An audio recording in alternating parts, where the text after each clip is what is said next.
Merci. Merci beaucoup, Nat. Nous, la partie présentation se fait en français. Fait que là, pour l'instant, moi, je ne vois pas le chat, mais je vous laisse poser vos questions. Puis je sais qu'il y a quelqu'un de votre côté qui va regarder. Fait que ça nous fera plaisir là, de passer du français à l'anglais dans la période de questions à la fin. Mais on est invité à présenter là, en français avec vous aujourd'hui. On a été extrêmement bien présentés. Merci beaucoup. Avec Catherine et moi, on est toutes les deux urbanistes chez Vivre en Ville. Catherine, qui est ma collègue et coordonnatrice sur le projet Oui dans ma cour spécifiquement. Un peu moins de 15 minutes, là, on a un beau défi aujourd'hui. On veut quand même juste vous expliquer ou faire un bref rappel sur qui on est. C'est quoi la perspective qu'on a sur la question des transformations urbaines et de l'acceptabilité sociale. On va donc aussi en profiter pour faire un peu la genèse de notre projet Oui dans ma cour, puis ce qui nous a amené à nous poser les questions puis à faire les apprentissages qu'on vient, dans un troisième temps, vous présenter aujourd'hui. Après ça, on va céder la parole, à vous pour certaines questions, puis à la deuxième partie qui va se pencher un peu plus sur la réglementation avec Cameron Bourne. Donc, peut-être juste pour placer aussi, nous, notre objectif avec ça, on a peu de temps, mais on veut quand même vous outiller sur les questions de l'adhésion des gens aux transformations urbaines, puis être capable de reconnaître certains freins ou solutions. Puis vous avez probablement déjà la puce à l'oreille là, pour une bonne partie de ce qu'on va vous présenter, mais c'est un peu pour poser les choses. De votre côté, du côté des attentes, je lisais un peu dans le chat, apprendre, réseauter, etc. Puis nous, ce qu'on vous apporte, on n'a pas la prétention de vous apporter une recette, c'est vraiment des ingrédients, des éléments qu'on a trouvés pertinents au travers de nos recherches. Puis ultimement, c'est d'essayer de sortir des pistes de solutions pour quitter le mode de l'opposition oui-non, puis pouvoir effectivement ensemble réfléchir à la ville qu'on veut. Qui est Vivre en Ville? Vivre en Ville, c'est une organisation d'intérêt public qui œuvre en aménagement du territoire auprès des décideurs, des professionnels, des citoyens, puis avec l'objectif de créer ce que nous, on appelle des collectivités viables, fait qu'en d'autres mots, là, des milieux de vie de qualité. On pourra définir ça un petit peu plus tard. Grosso modo, ça prend une expertise assez variée, même si on s'intéresse à l'aménagement du territoire. Au sein de ça, il y a la question de la mobilité, de la législation, de l'agriculture urbaine, de la végétation, etc., etc. Donc, on est une équipe d'à peu près 40 collègues là, dans 3 bureaux au Québec, soit Gatineau, Québec et Montréal. On œuvre à différentes échelles. Donc là, tantôt, on voyait des chiffres pour West Island, mais c'est ça, de notre côté, nous, on travaille dans tout ce qui est entre le bâtiment jusqu'à la région. Fait que ça inclut aussi la rue ou le quartier, selon l'échelle appropriée. C'est donc un travail qu'on fait de différentes façons. Fait que parfois, on va être appelé à accompagner des gens dans leur milieu, fait que des municipalités. D'autres fois, on va rédiger du contenu pour que les municipalités et les professionnels puissent agir chez eux, mais on fait aussi, comme aujourd'hui, des conférences, des présentations, des formations.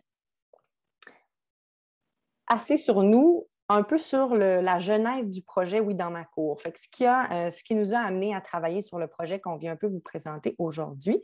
Moi aussi, je me rattrape dans mes notes. Donc, un peu pourquoi, en matière de transformation urbaine, le dialogue est quelque chose d'urgent à atteindre. C'est un peu ça la genèse qu'on veut faire avec vous. Donc, on vit présentement une crise sanitaire. Fait qu'avec la COVID, on vit certains stress là, sur nos milieux de vie, mais outre ça, on avait déjà une panoplie d'enjeux que vous voyez à l'écran, puis on en a mentionné tantôt là, sur la question de l'abordabilité du logement, de la protection de certaines terres agricoles, au milieu naturel, de vouloir réduire nos émissions de gaz à effet de serre, parce qu'on a quand même une crise climatique sur les bras, entre autres défis, en plus de la COVID. Donc, ce sont tous des enjeux auxquels, chez Vivre en Ville, on est catégorique. L'étalement urbain puis la façon qu'on a de développer notre territoire ne peut pas nous aider à atteindre des solutions dans tous ces enjeux-là.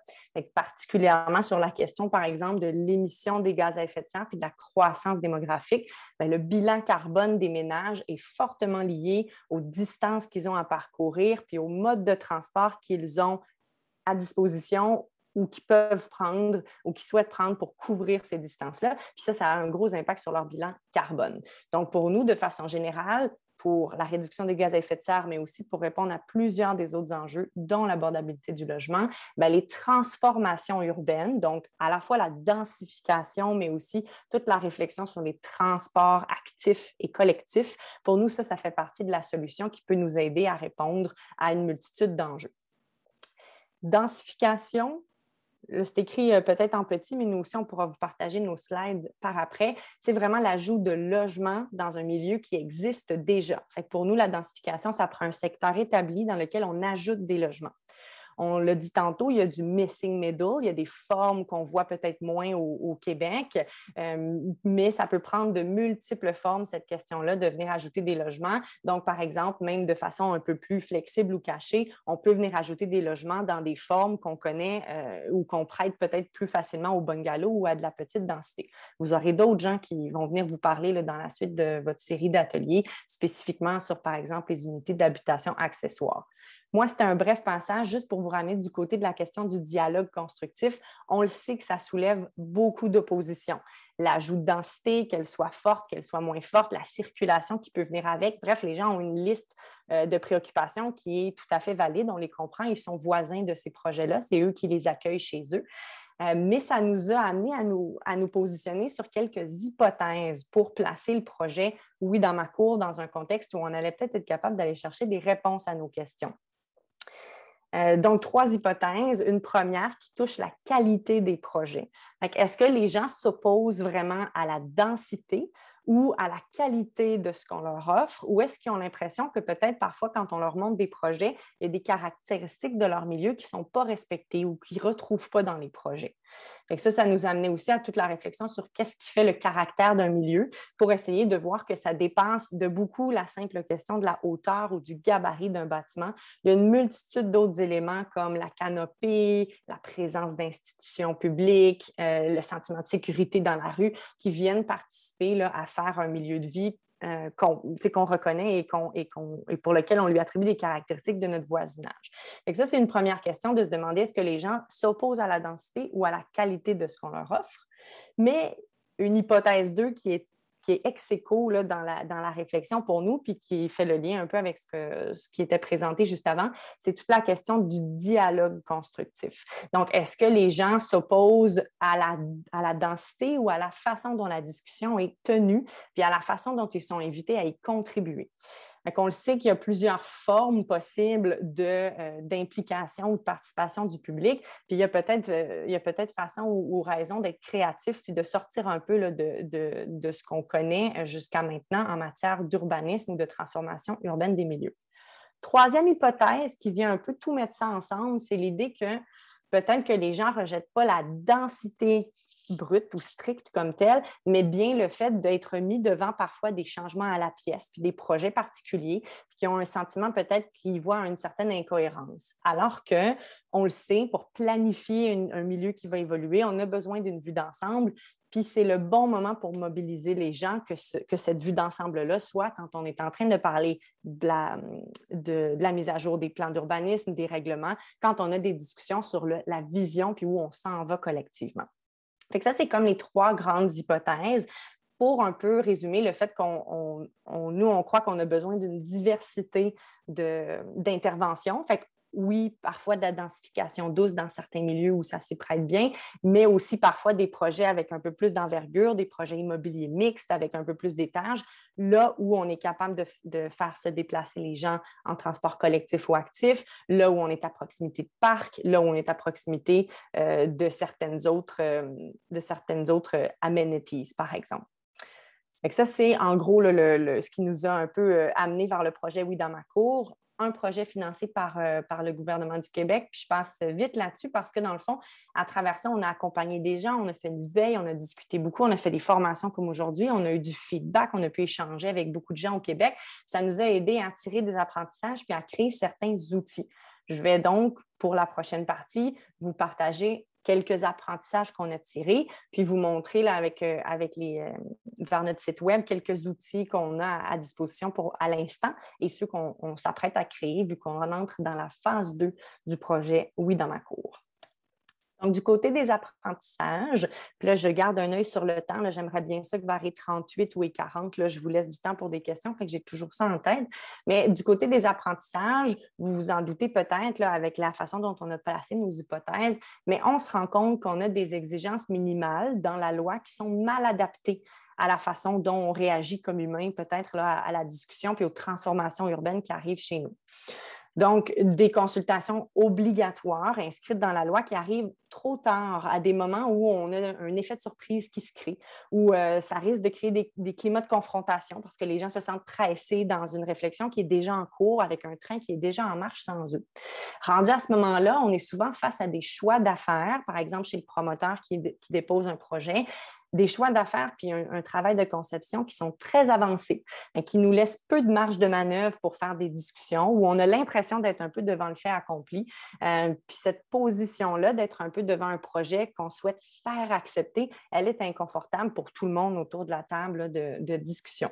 Fait qu'on se ramasse avec une situation ou un contexte dans lequel il est difficile d'établir une relation de confiance ou moins facile parce qu'on est dans des contextes d'échéanciers courts, puis on est souvent selon là, à quelle étape ou de quel type de projet on parle, on a aussi le risque d'avoir un référendum qui nous pend là, au bout du nez parce que selon le type de projet puis la réglementation en place, c'est le moment où on a une consultation puis le moment où on risque que l'opposition citoyenne demande un référendum, par exemple.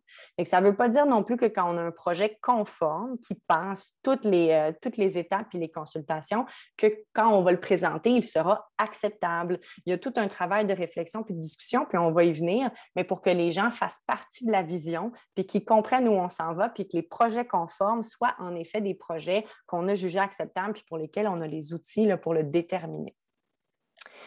Donc, ça, c'est pour la question un peu plus là, sur les moments prévus dans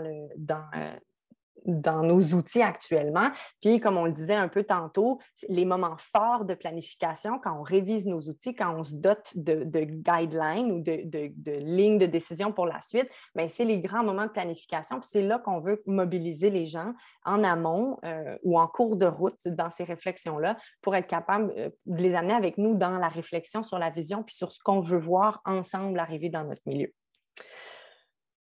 Ça peut souvent vouloir dire aussi d'expliquer le pourquoi on fait ce qu'on fait. Pas juste comment, pas juste qu'il faut, mais sortir un peu de ce langage-là technique puis venir parler avec les gens du pourquoi. Donc, éviter les réponses de « on est obligé ». On a des cibles. Certes, on a des cibles, mais pourquoi on a des cibles? Parce qu'on a des objectifs collectivement de réduire nos gaz à effet de serre, de limiter l'étalement sur les terres agricoles, etc., etc. C'est sûr que ça demande un set of skills en parallèle. Fait que toute la question d'être capable de démontrer de l'empathie, d'être transparent, mais il faut absolument avoir une discussion sur le pourquoi. Fait que, par exemple, quand on parle de changer des réglementations, ici c'est un exemple à Laval où quand on essayait d'expliquer aux gens pourquoi on révise la réglementation, parce qu'elle n'est pas à jour, parce qu'elle date d'une époque où on faisait les choses autrement, puis parce qu'elle elle permet encore des développements comme, ici c'est un exemple de stationnement de centre d'achat, mais des développements qu'on souhaite tranquillement laisser dans le passé. C'est de travailler aussi avec les gens sur ce pourquoi-là on fait les choses.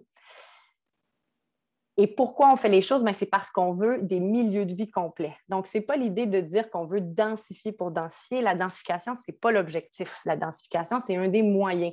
Donc, l'idée de parler d'un milieu de vie de qualité qui est complet, d'essayer d'amener les gens là, dans la liste d'enjeux qu'on montrait au début, puis vous en avez parlé aussi du côté de l'abordabilité du logement.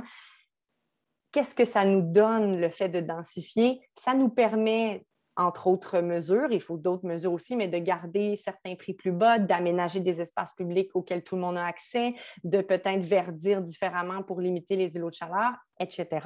Fait que c'est vraiment peut-être une clé là-dedans du fait que construire plus dense, ce n'est pas la finalité, c'est vraiment le moyen qu'on a d'aller répondre à certains problèmes d'accueillir la croissance sans que son bilan carbone explose, travailler sur la saine gestion des finances publiques, puis protéger milieux agricoles et milieux naturels à proximité. En terminant sur la question des apprentissages, dans toute cette discussion-là, il y a aussi la façon dont on vulgarise notre travail et comment on embarque les gens dans le processus avec nous. Fait que oui, c'est de montrer qu'on a certains outils, qu'on a certaines normes, qu'on a certains critères. Parfois, ça va aussi vouloir dire les illustrer différemment. Je sais que, par exemple, du côté de Pointe-Claire, il y avait eu le Code villageois qui avait été reconnu là, par la relève en urbanisme comme un très bel outil. Fait qu'un outil qui allait ailleurs que strictement dans les marges ou le détail peut-être plus architectural, mais qui allait même jusqu'à parler, puis là j'avais la note, mais oui, de découpage de territoire en unités paysagères. Fait que c'est d'aller un peu au-delà puis de pouvoir illustrer ce qu'on fait pour être capable vraiment d'embarquer les gens avec nous dans la décision. C'était un bref tour d'horizon en une quinzaine de minutes, mais s'il y avait 3 éléments à retenir, là, c'est vraiment l'idée qu'on est rendu peut-être prêt et mûr pour aller au-delà du minimum légal en participation publique quand il est question de transformation urbaine puis d'urbanisme au Québec, qu'on a un peu la volonté là, qui commence à s'installer de générer une conversation sur la densification en amont. Puis le fait de chercher à établir des relations de confiance avec les parties prenantes, c'est de moins en moins du surplus. Ça vient à la base, c'est quelque chose qu'on se rend compte là, qui vient beaucoup aider après ça dans le reste des discussions. Puis ça prend du temps et ça prend de l'énergie. Juste avant de vous laisser aller dans les questions, mais vraiment rapidement, je voulais que vous sachiez qu'on a créé des outils dans le cadre de la phase 1. Il y en aura d'autres qui vont venir dans la phase 2, des guides, des processus types, comment est-ce qu'on peut amener les gens à travailler avec nous. Là, c'est vraiment les outils qui sont déjà réalisés. Tout ça est accessible à ouidansmacour.québec. On a des portraits de la densification, à la fois des voisins qui ont voulu partager ce que ça faisait pour eux de vivre dans des projets de densification, mais on a aussi des portraits sur certains bâtiments qui sont de la requalification ou qui sont de la densification, puis pourquoi ce sont des bons coups ou qu'est-ce qui fait qu'ils sont des bons coups. On a aussi des outils qui s'adressent à des publics précis, comme les promoteurs, par exemple, avec notre trousse de bon voisinage. Fait que là-dedans, on a beaucoup d'indications sur comment justement aller mobiliser les gens d'avance, comment aller peut-être au-delà de certaines obligations légales, de quelle façon illustrer, quels éléments mettre en lumière là, pour obtenir une discussion saine puis un dialogue constructif. Et d'autres exemples qui s'adressent, par exemple, à des publics cibles plus citoyens. Il y a eu d'autres exemples dans l'actualité récemment, par exemple à Laval, où les citoyens se sont dotés d'une grille de critères d'évaluation. Mais ça, c'était notre proposition pour que les gens adaptent ça chez eux. Fait qu'un questionnaire d'évaluation où, selon différents impacts, on demande aux gens d'aller un peu partager un vocabulaire commun puis être capable de dire, ben OK, la hauteur, c'est un des enjeux, mais est-ce que ce projet-là m'apporte autre chose ou m'enlève autre chose? Puis comment est-ce que je peux élargir mon horizon? Je m'en tiendrai à ça parce que j'aimerais ça vous entendre dans les questions. Ça fait à peu près là, de toute façon notre temps, mais c'est ça, dans la phase 2 de Oui dans ma cour, on aura donc encore là, le souci d'aller susciter l'adhésion puis de poursuivre notre apprentissage là-dessus. Puis il y aura une gamme d'outils qui va suivre. Là, on va notamment avoir une campagne là, pour essayer de sensibiliser davantage là, sur certains enjeux par rapport à la densification. Puis on aura certains outils, comme je le mentionnais, de l'ordre du processus type ou même de certaines grilles d'analyse pour aller un petit peu plus loin là, quand on évalue des projets. Merci.